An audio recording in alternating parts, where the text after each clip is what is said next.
Hi, it's Lau. I wanted to do a video because I was asked a question a while back, and I've been giving it a lot of thought and pondering. And in a meditation, something came to me that I'd like to share, and I think this will help you. The person who asked me had brought up an old memory of mine when I was a young kid. I was raised by Buddhists, and one thing that they always talked about was suchness and causation. And with the world, and if you remember the last video I just did, we talked about violence and the causation of violence, but I didn't want to leave it there, and I wanted to go deeper into some things that I think will not only help your life, but I think will really start to push buttons inside of you to help you to understand sort of the causation of things. Karma, as we've talked about in a previous episode, is cause and effect. The problem with causes is, can you really understand them? And most people cannot, and that's where the idea of karma is very difficult for most people to understand, because they think, Billy did this, I felt that, I saw this happen, therefore he's the cause. And that, in a very microscopic, rudimentary way, can be true, but as we'd also discussed, if it's true, it has to also be false. Because can you account for why Billy did that? Can you understand the cause of what Billy did? The problem with most things is that no cause in and of itself is a cause. It's usually the effect of some other effect, it's just ripples and ripples and ripples going out of just nothing but effects.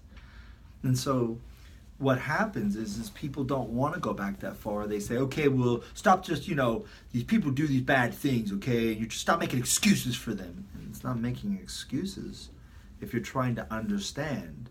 And you can't. There's a really great TED Talk, and I've recommended the book, but there's a TED Talk, it's much shorter, by a guy by the name of Robert Sapolsky, and it's talking about behavior. Why do you do what you do? And he's a neuroscientist, and he looks at the hippocampus and talks a lot about the amygdala. But one thing I want you to understand is that before you do anything, you have to take a second. What happened the second before you did that? What was going on inside of you? And then what happened the hour before that caused that second to happen? And what happened the day before that caused that, in a week, and 10 years, and 100 years, and 10,000 years, and 100,000 years? Because you can find the seeds of everything in the actions of everything. And so when you think, they did this and I felt that, no, but you just missed the sleight of hand to what you can call causation in your own life. It's the bars that keep us locked in, and it's the bars that will prevent us as a species or as a civilization, or however you want to define your life, a group of friends, your city. It's the bars that's going to keep everybody in prison. And I really worked on the language, because talking about these type of things is not an easy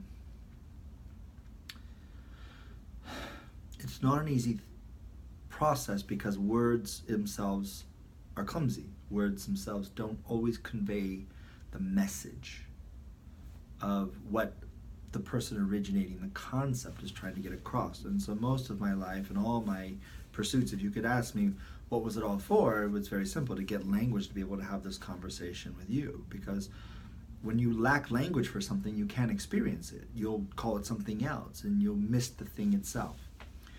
So where is a causation in your life that you can understand and that you can deal with? I'm going to use a word, and I hope that you understand this word.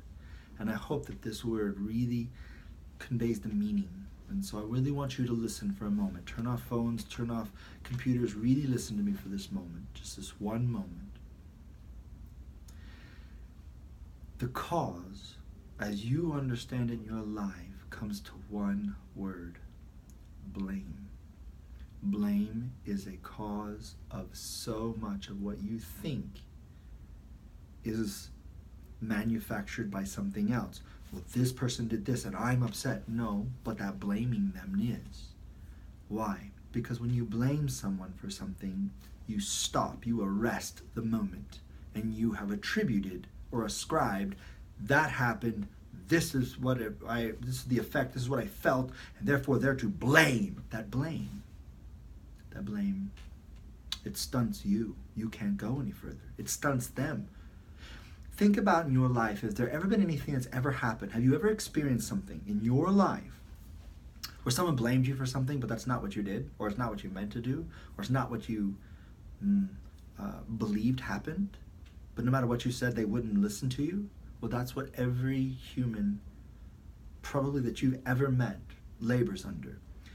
I'm not going against any particular type of belief system, but if you think about the West and the religious beliefs that have informed it, you were born with blame. You were born with sin. You were born defective, broken. Just your very existence did offended something in the infinite. Just your very existence was wrong from the beginning. How can you ever get out from under that? How? How does that work? If you were just born and didn't do anything and already screwed up, how can you ever get out from under that? But why you say, well, I don't believe that, doesn't matter. You still have the construct that this causes that. Even if there's no direct connection that you can see, doesn't matter. We'll just manufacture a metaphysical one. You've offended God. How does a God get offended? How godlike can they be if you can offend them? Really think about that. I'm not here to have religious conversations. You have to experience that directly. If you give me the lame excuse faith, I won't have that conversation with you. Because if you can't directly experience something, then you can make up any excuse and just use faith. It's a fool's errand, and I won't argue with a fool. That just proves there too. But I will tell you something. You have to get rid of this concept of blame. Blaming yourself, internalizing someone else's blame. We use blame as a weapon against each other. You did this to me, I'm angry. I'm going to hold that anger against you, and now you need to be a good person, and I won't let you be a good person because I'm blaming you, and therefore you're stuck, and you'll do whatever I want so that I give you back the moniker of good person and let go of the blame. It's a bar. It's a fool's errand. Your need to be good is what people use against you, and they use blame as the weapon.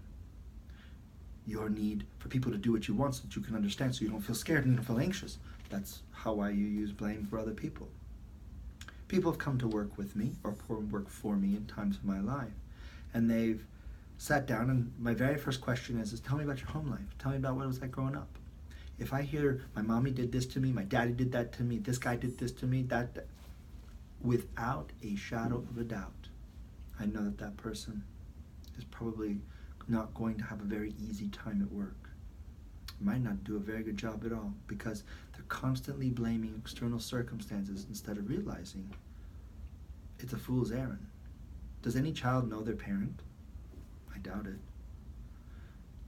Are people capable and really, the source of some screwed up stuff?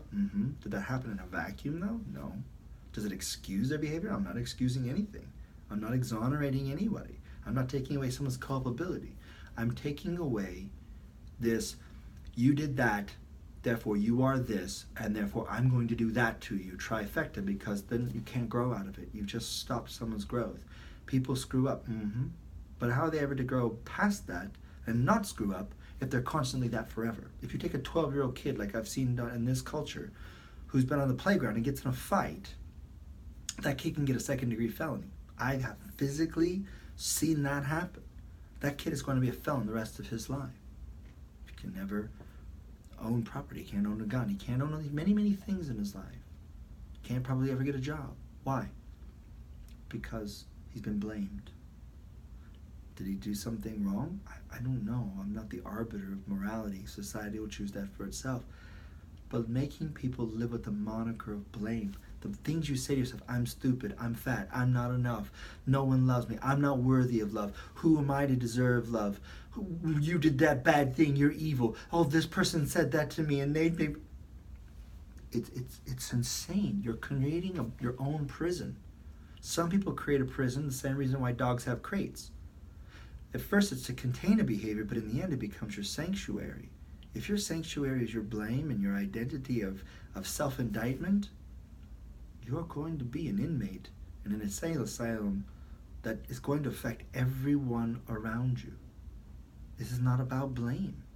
It's about seeing things as they are with equanimity and letting go of blame. So the answer I get to most people when I explain that is okay, so how do I let go of blame? To let go of something means to grab something else. If I have this branch, how do I let go? Well, I do that, but then I'm going to fall. So I take my hand off this one and I grab another one. So what can you grab or what can you do instead of blame? Listen. Skill is the antidote for blame. What skill? The skill of listening. Close your mouth. Shut off your story. Stop this incessant chatter inside of you that is constantly making someone culpable for something, because there's gotta be a blame. There doesn't have to be a blame. There does not have to be blame. There are simply actions, and those actions don't happen in a vacuum. And if you can't understand all the circumstances and all the environments that created those actions, then you cannot adequately understand those actions. And 99% of the time when people are trying to understand what happened, they're not. They're looking to assign the blame to so they can get their pound of goddamn flesh. If you're looking for a pound of flesh, be honest with yourself. Be honest with other people. I just want my pound of flesh. I have far more respect for that than someone who just wants to get to the truth and to see who to make pay and try to hide it in some sort of self-righteousness. Stop the blame. Because one day, someone's going to find out about all of your self-indictment and self-blame. You'll want them to listen in that moment, I promise you. The people who come to me, that's mainly what I do. I listen to all their self-indictment. I ask them questions, and in the end, those who get great benefit from our sessions are the ones who just let go of the blame and get on with living their life. I hope this helps you. I hope it clears up some things. I hope it gives you something to think about. But honestly, learn to listen. Not to listen to corroborate some suspicion or some story in your head, but truly learn to listen to what's happening in the world, what's really happening in life. When you do, you'll find it's not really that hostile. It's not really that malevolent or malignant. Do things happen? Mm-hmm. Are things always going to happen? Mm-hmm. You got to make peace with that. But you can't do it if there's constant indictment and assigning of blame. All right, that's enough for now. If you have any questions, please don't hesitate to leave them in the comments. If you have anything you want to know, please, you can email me at lau@fourdragons.school.com. You can also hit like and share if you want to have this conversation with someone else. Until then, we'll see you next time.